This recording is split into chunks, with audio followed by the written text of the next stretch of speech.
Toy izao ndray avana ny teny zaraina zay omenantsika anio. Tsy hanary anao mpanompony ny tompo. Mety mitaraina ianao fa irery nefa mpanompon'Andriamanitra mahomby eo amin'ny asany. Nefa hoy izy aminao, tsy hanary anao aho.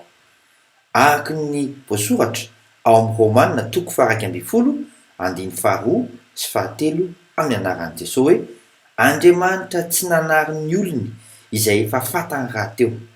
Sa tsy fantatrareo izay lazain'ny soratra masina eo amin'ny tarainan'i Elia, dia ilay fitarainany tamin'Andriamanitra nentiny namelon'ny Israely hoe Jehova efa namono ny mpaminanao sy nandrava ny altaranao izy, ary izao irery ihany no sisa ka mitady ny aiko koa izy, ary ahazo namana ianao.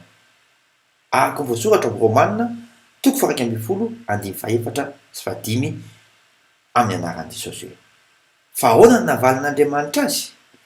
Izao efa niary 7,000 lahy ho ahy, dia izay tsy mba nandohalika tamin'ny bala. Dia toy izany koa amin'izao andro ankehitriny izao, misy sisa ihany araka ny fifidianana amin'ny fahasoavana. Mahereza, toy izy ny antso izay efa niantsony ianao. Mandram-peona tompoko.